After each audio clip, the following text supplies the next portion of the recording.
thank you very much, Gerd, for making yourself available to give you a talk. And just a very brief introduction. So you are currently at Murdoch University, but you also hold a position at ANU, a honorary position there.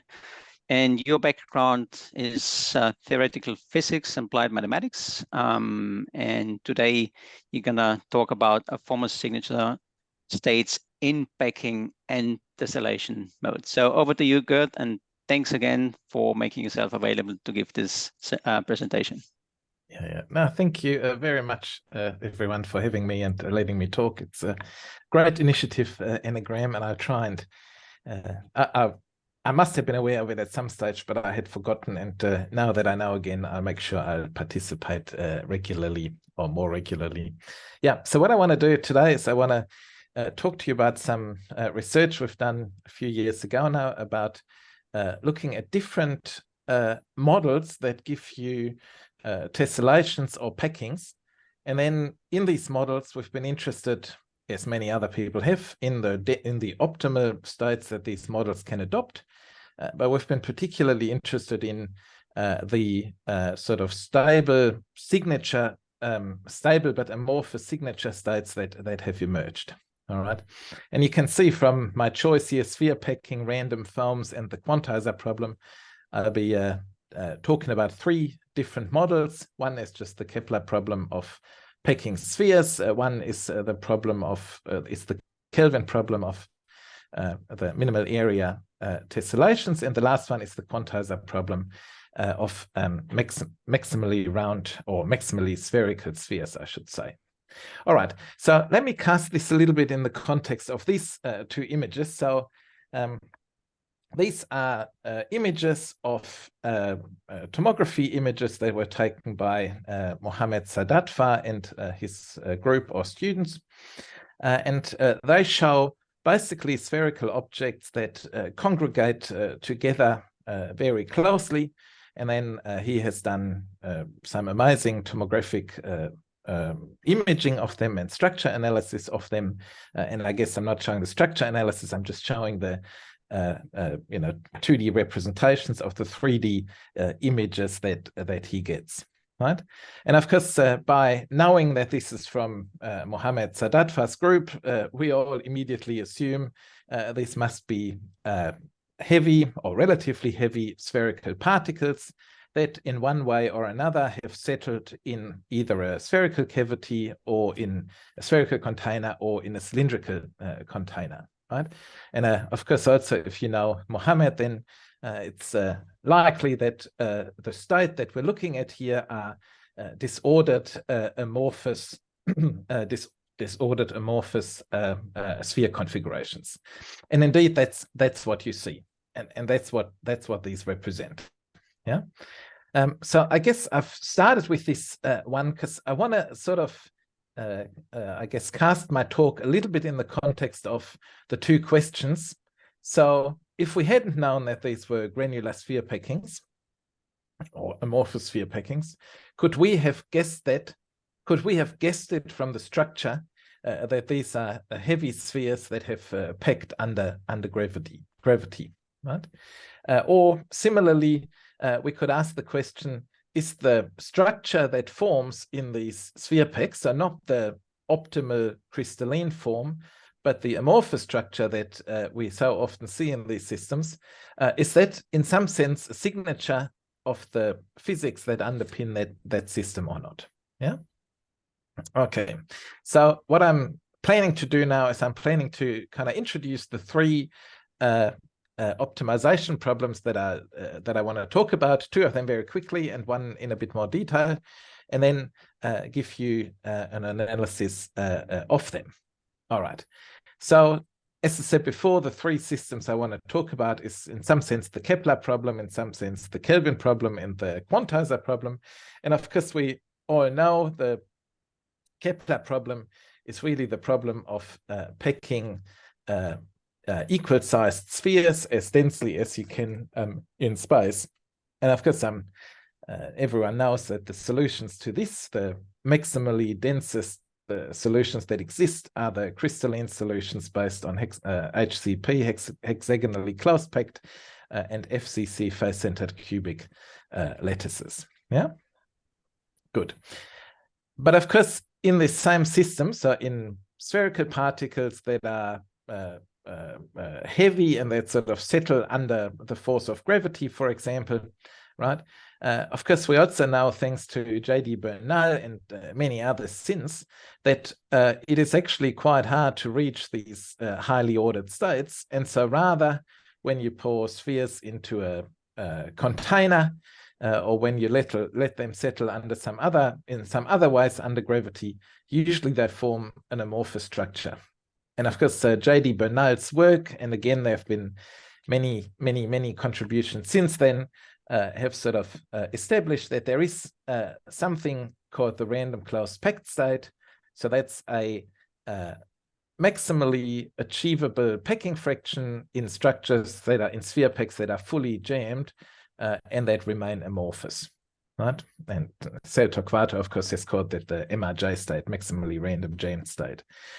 So this is an interesting state because it is a state that is a signature state in the sense that it occurs very frequently, very often, and it is also hard to get by that state.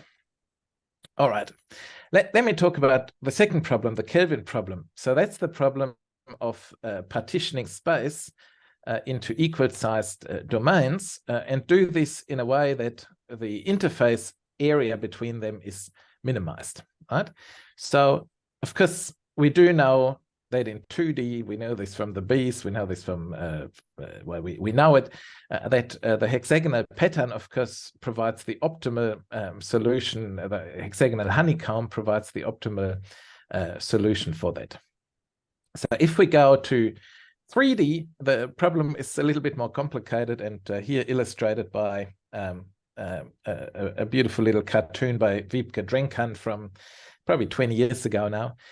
So this cartoon is showing Dennis Weir and his student Robert Phelan, and these guys have discovered that there is a particular solution to this Kelvin problem in 3D, now known as the Weir-Phelan structure, which has cubic symmetry, right, and which has a very low energy state. At this stage, the lowest we know of, right?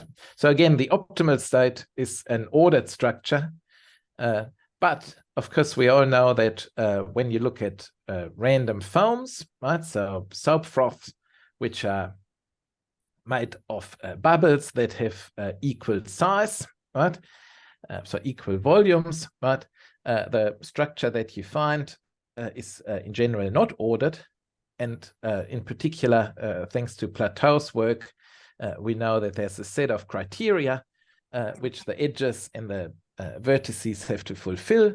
And if those ones are fulfilled, it's a stable, disordered local minimum. Yeah, good. All right. So that kind of brings us to this little table here, which I've compiled, which is really sort of showing, you know, for these two very well-known problems, we do know that the optimal solutions, so the ones that really do minimize the energy, in one case the density, well, maximize the density, in the other case minimize the interface area, that they are crystalline structures, right?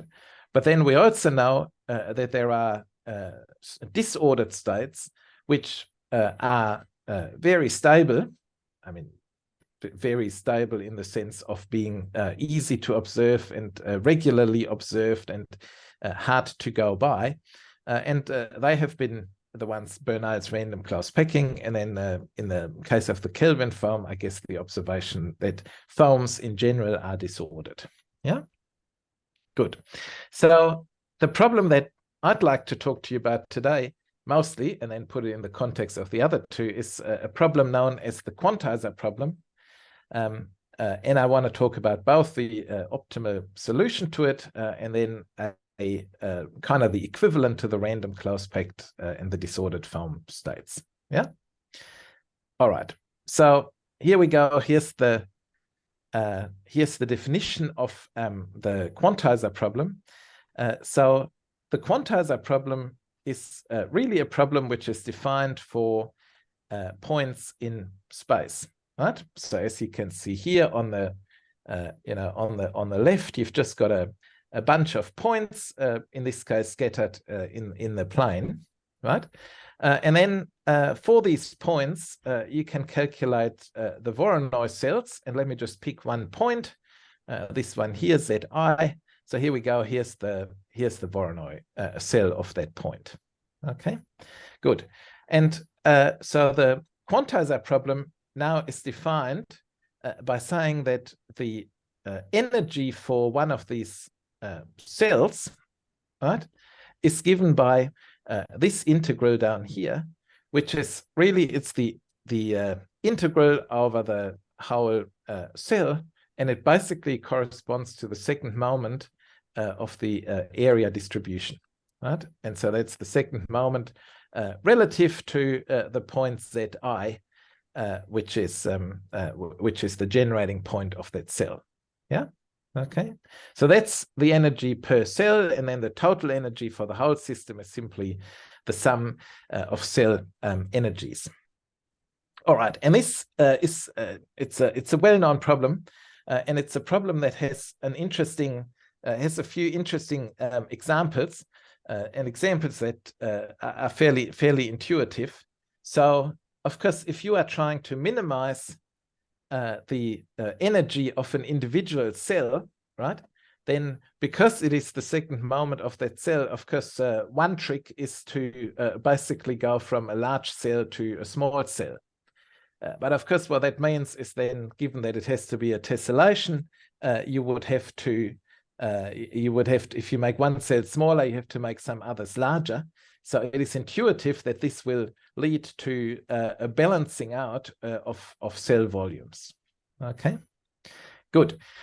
The second observation for this one is that, if you have a cell like this is your generating point, right? Then you could minimize that cell energy if the generating point was centered within the cell rather than sort of being to the side of it, right? So this energy also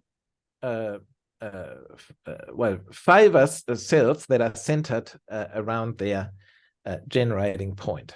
All right, and finally, so if you integrate over a volume and you integrate a quadratic term, then it is pretty clear that what you're trying to do, that at fixed volume, a spherical shape of the same volume would have a lower energy than a non-spherical shape of the same volume. Yeah.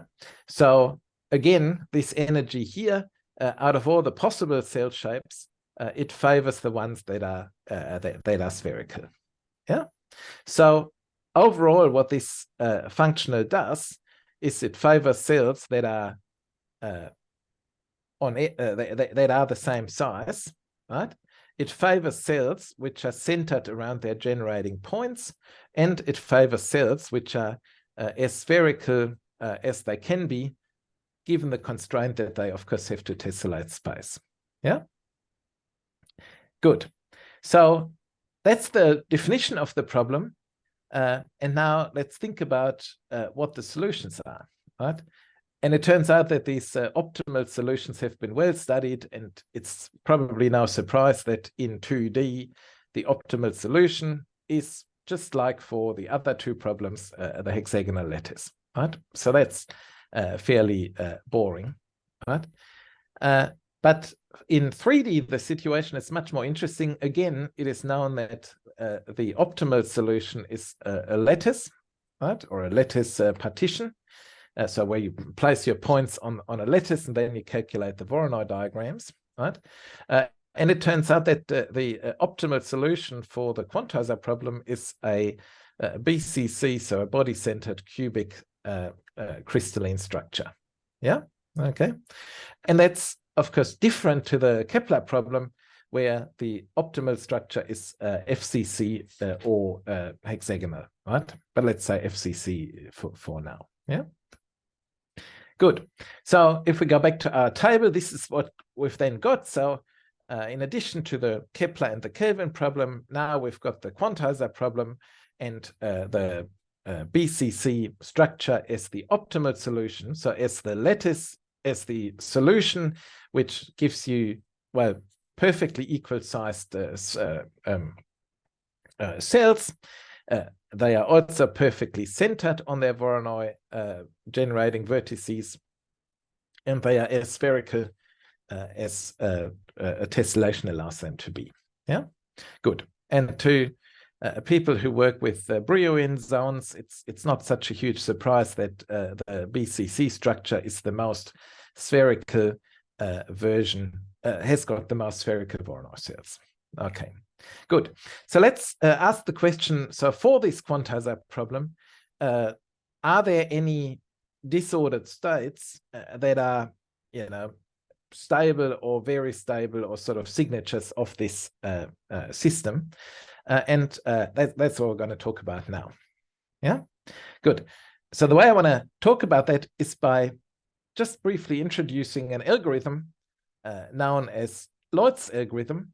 And Lloyd's algorithm is an algorithm that people know is a steepest descent or gradient descent algorithm in the energy of this Quantizer problem. Yeah. So what I'm going to show you is that we can use this algorithm, and we can start from an arbitrary 3D disordered point configuration, right? And what we will get is that regardless of where in that parameter space or phase space we start, we always converge. And when I say always, I mean, of course, numerically, this is a numerical study. We always seem to converge to the same disordered state. So that seems to be unique. And actually, it has some very interesting properties in terms of suppressing density variations. Yeah. So that's what's to come. All right, here we go. Here's what Lloyd's algorithm is. So Lloyd's algorithm is a very simple algorithm. It's also quite old. It was kind of, I guess, in the context of communication theory. That's where it was developed. And it is used also, for example, where people refine meshes by making them smooth. So it's an old algorithm, and we're just using it here. But the idea behind Lloyd's algorithm is simple. So you start with some point configurations, or the black dots you can see here. Then you calculate their Voronoi cells. Then for each Voronoi cell, you calculate the centroid, so the center of mass, if you want, of that Voronoi cell. And then you take your generating points and you replace them with the centroids of their Voronoi cell. Yeah? Okay, good. And then you start the same thing again. So you calculate the new Voronoi cells. They will have slightly changed. You again calculate the centroid positions. You again replace the generating vertices with the coordinates of the centroids, and so on and so forth. Yeah. Good. So here we go. Here is in text form. So start with a set of points, and then you just repeat, calculate Voronoi diagram, calculate center of mass, replace generating point by the centroid. Yeah. And so when we apply this, of course, we can also apply this algorithm in 3D, right? So that's what I've been showing here, right? So we start with a random configuration. I'm just showing a few Voronoi cells of that configuration, right? Not all of them, just a few. You apply that algorithm, let's say, 10 times or 5 times. It changes the Voronoi cells, it changes the point positions and the Voronoi cells, and you can keep running it, and eventually it will, converge to some structure that we need to talk about. Yeah. All right. So here we go. Here's kind of, I guess, the same thing, but just as a little animation. So as I said, this is a a bunch, not all, some of the Voronoi cells of a random point configuration that we started from. And here I'm just rotating them. But now we are applying Lloyd's algorithm, and you can see down there, it's kind of up to 10,000 steps or so. And you can see how the Voronoi cells have changed as the algorithm progresses, right? And if you sort of compare the initial Voronoi cells, which had all sorts of sizes and size distributions and all sorts of shapes, then when we look at this final converged solution, these Voronoi cells, they look more rounded, and they somehow have, what looks like a fairly regular appearance to them. Yeah, good. So here's the same thing again, right? But this time I want to draw your attention to the diagrams here on the right, which is actually showing that throughout that transition, the structure factor of the points, which of course we can calculate, changes. Yeah. So for example, initially in the initial configuration, the structure factor was this form here, and then as the algorithm progressed, it adopted this shape here. Yeah.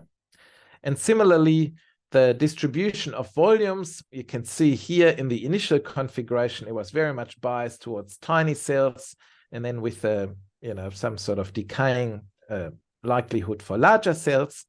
After the algorithm has run, this distribution of cells has reduced to what largely looks like sort of a, well, certainly a very peaked and very narrow distribution.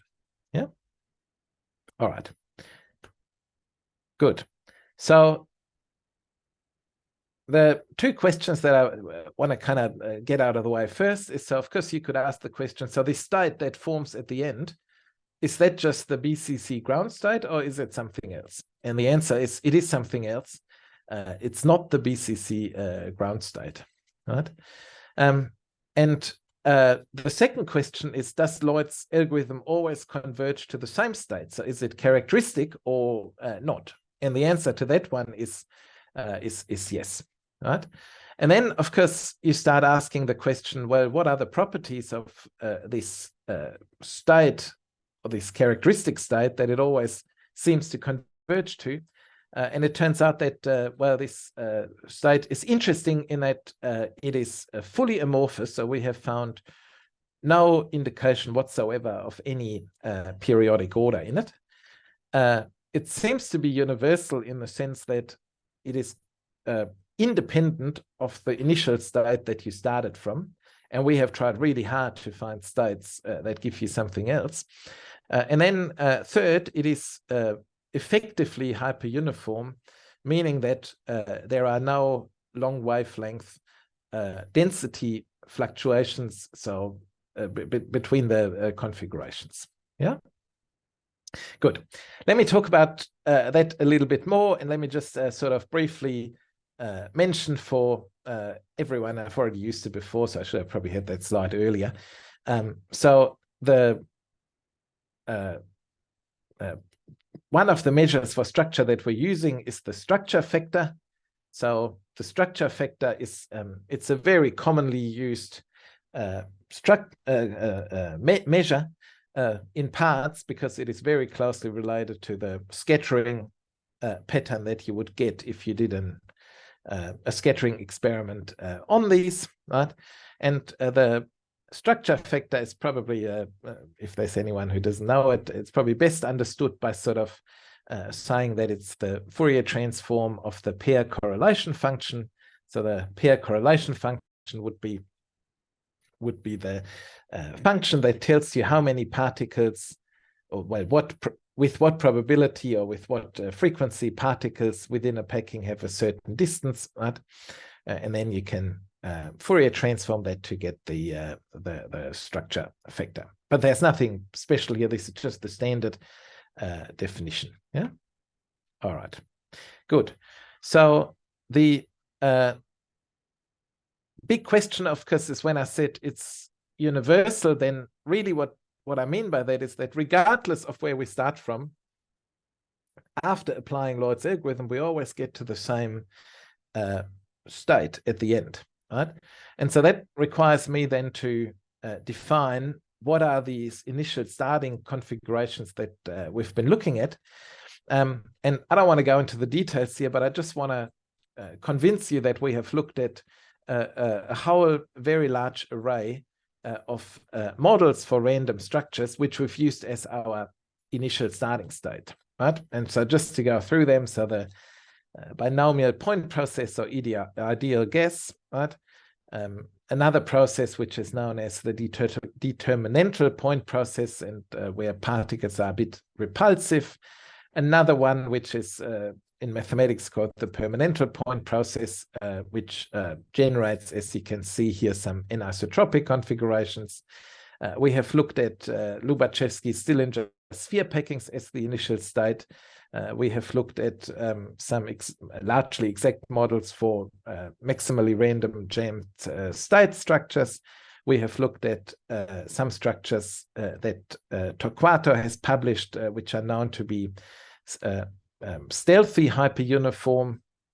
We have looked at some structures here which were generated by this called hyperplane intersection process, which is actually gives you, I guess, a hyperfluctuating process in the sense that, you know, you can see here the structure factor seems to go up very high at small wave numbers, right?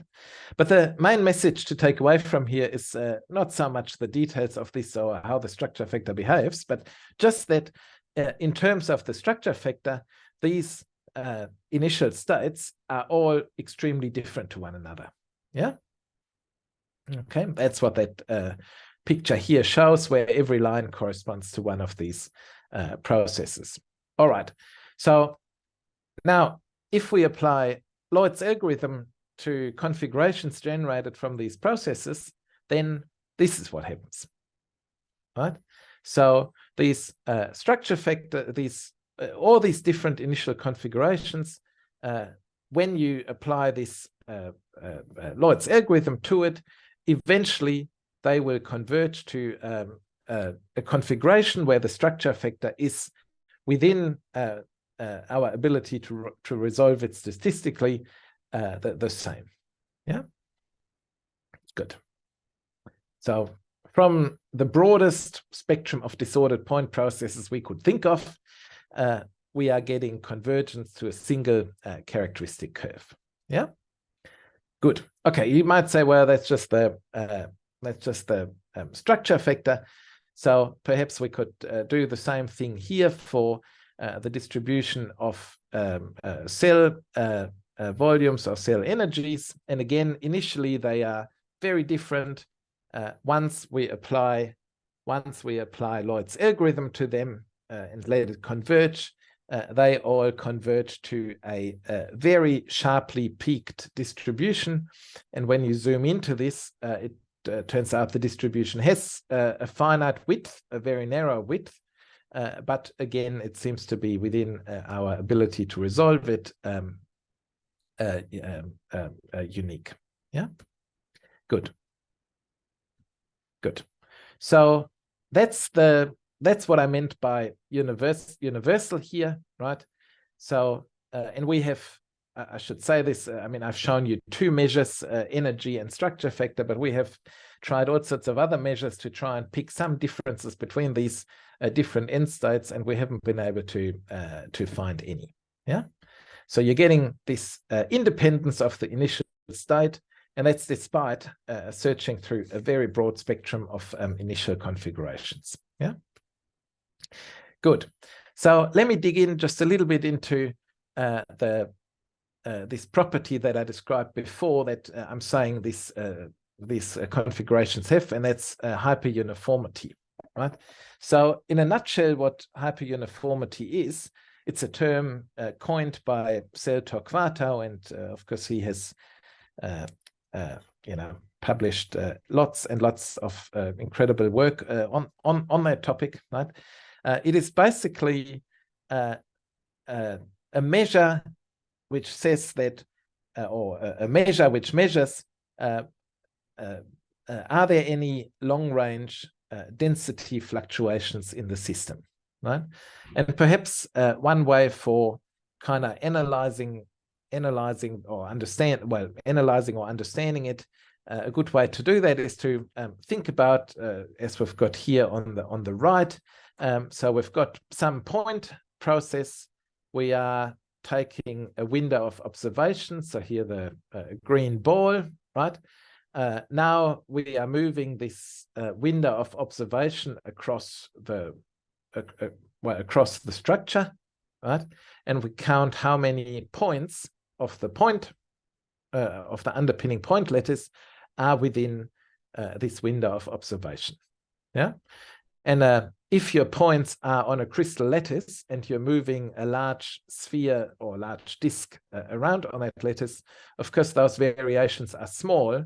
At most, there are some variations that kind of come from a point being just in or just out, but the variations in the point numbers inside is certainly proportional to the perimeter of this disk, not to its volume. Yeah, good. If you go to the left-hand side here and you take the kind of other case, so let's take a typical model for a gas or a liquid. You know, could be ideal gas, could be some other physical gas model. Then if we do the same thing, right? So again, same window of observation, we move it around and we ask how many points are, or how many atoms are in it.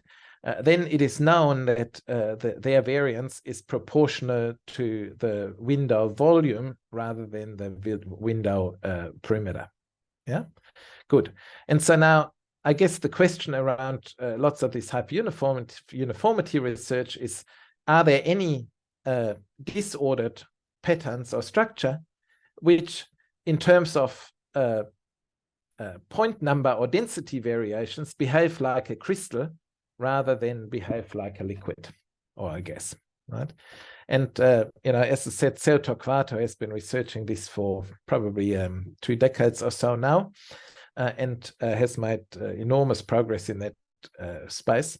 And the key observation really is that if we define hyperuniformity as a suppression of long-range density fluctuation, similar to what we find in a crystal, then you can say that is actually equivalent to the structure factor for small wave numbers k to be 0. Yeah, I'm not going to go into why that is, but I'm going to show you again what happened with our Lloyd's algorithm to the structure factors when we applied it. You can see for small wave vectors k, this structure factor is very close to 0. And in fact, even when you blow it up into a logarithmic scale, it's got this tail here, and it is certainly very small, although in our analysis not quite 0, right? So this is why we have called the structure that emerges at the end, we have called it effectively hyperuniform, because it is, according to this graph here, not quite 0, but it is as close to 0 as we could get it. And we believe probably if we had an ability to do larger system sizes, we would get smaller values. Yeah, okay, good. So the outcome is that the disordered structure that forms in Lloyd's algorithm seems to be, well, A, it seems to be amorphous, but B, it seems to be hyperuniform or effectively hyperuniform in the sense of suppressing, or at least suppressing to a large degree, long-range distance fluctuation, long-range density fluctuations. Yeah, good. So there we go. There's, I guess, the summary of that part. So you start with any arbitrary 3D disordered point configuration, and you apply Lloyd's algorithm, and you end up with this unique disordered state with a hyperuniform or effectively hyperuniform suppression of long-range density fluctuations. Yeah, good. All right, so that sort of, I guess, completes this table that I'd done before. And I sometimes refer to this state as the Klutt hyperuniform state, Michael Klutt being the lead author of our paper where we had described that state. Yeah, good. All right. So I just want to spend, I guess I'm getting close to the end. I just want to spend a few minutes talking about why in all these in these three problems, why we get these disordered states, which are hard to get by, and which are sort of well, fairly stable, and which also seem to sort of be in some sense characteristic of the problem. Yeah, good. And the answer is to a large extent, I believe, the topic of frustration, and really that's the frustration of the locally optimal configuration for a small number of particles versus the ability to extend that structure periodically and therefore reach the global optimal. Yeah, okay. And I guess Kepler's problem of densest packings is a good example. I just realized I've written ja rather than yes. I must have given that talk in Germany at some stage, so sorry about that. Anyhow, but if you are packing disks and you're trying to achieve the densest possible packing with them, well then, of course, in 2D, you would even locally put 6 disks around the central one. So this local optimum, right, is the hexagon, right? And of course, you can repeat the hexagon to generate a periodic structure, right? So also the global optimal is the hexagon, right? Whereas if you apply the same analysis to 3D packings of spheres, right, then you'll find that that's not the case, right? So the FCC and HCP structures, so the structures that as we know are the densest possible ways of packing spheres, right? They aren't actually the local optimum, right? So if you take spheres, if you take one central sphere and then you try and pack other spheres around it in the sense and attempt to achieve the smallest possible Voronoi cell for that central sphere, then what you will do is you will form an icosahedral structure, and if you define the density as the particle volume divided by its Voronoi cell volume, then this structure is 1% denser than the FCC. Right? So this has been known for a while. I learned that from Tommaso Aste 20 years ago. Right? So in that sense, this Kepler problem is frustrated in the sense that, the local optimum that, local optimization might want to achieve is not a structure that can be repeated in space to give the global optimum. Yeah, good. And the quantizer problem is very similar, right? So again, in 2D down here, for the quantizer problem, in 2D, the local optimum is the hexagon. You can repeat it periodically and you reach the global optimum, which again is the hexagonal pattern, right? But if you look at 3D and this quantizer problem, then we know that BCC is the globally best structure we can achieve, but it is not the global optimum, right? There are other local configurations that you can achieve, which you can't, however, periodically repeat to fill space. And these local structures have lower energy than the BCC cells, right? And this is something that you can see in this graph here. I've shown you this one before. So this is the energy density of the cells. And as we discussed, it is a very small value, very, very narrowly peaked, right? But when we blow it up, it's this in the amorphous Klotz state, it's this distribution of finite width. And so on the x-axis is the cell energy. And if you were to plot the BCC cell energy, there would be this line here, right? And you can see that in these disordered structures that form, there's approximately 3% of all cells in these amorphous structures are locally better than what you would get in a BCC cell, right? And so it's this incompatibility of the local optimum with what can be extended to form the global optimum, which makes both the Kepler problem and also the Quantizer problem so interesting, right? And it also highlights why 3D is interesting, whereas 2D, where these local optima and the global optima agree, is more boring in the sense that there's no random close packing in, for example, in 2D. Yeah. All right. So there was one observation, and then I want to come back to that very first question I asked, which was when looking at these structures, for example, the structures generated by the Sadatva group, which I showed on the first slide. So if we didn't know where these structures came from, and if all we could do was measure their structure factors, would we be able to work back and say, well, that's more likely to be from this problem than from one of the other problems? And that's what this graph is sort of trying to illustrate. And I should say this is quite preliminary work, really, right? So what you see here is the structure factor, exactly the one that I showed you before, as a function of k, right? And it is here plotted for the MRJ state, so that's the random close-packed state of equal size spheres, right?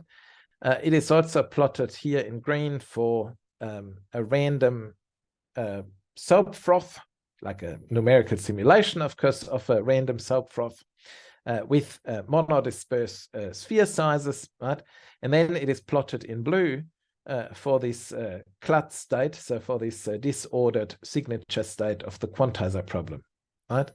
And what you can see from this graph is that the Quantizer state and the random foam state, they are very hard to distinguish here.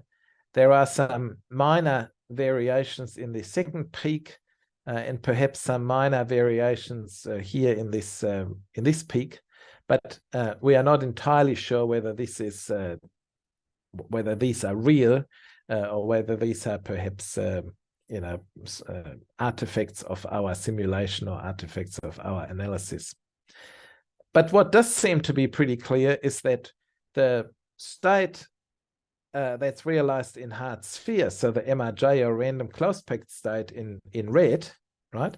It is pretty clear that that has a different structure factor than the two others. Yeah. Okay. So in that sense, I guess here's an interesting observation. So the problem of random foams and the Quantizer problem with the Klotz state, they, as far as the structure factor is concerned, seem to have the same amorphous structure, right? And of course, also they are both based on BCC or very close to BCC packings, right?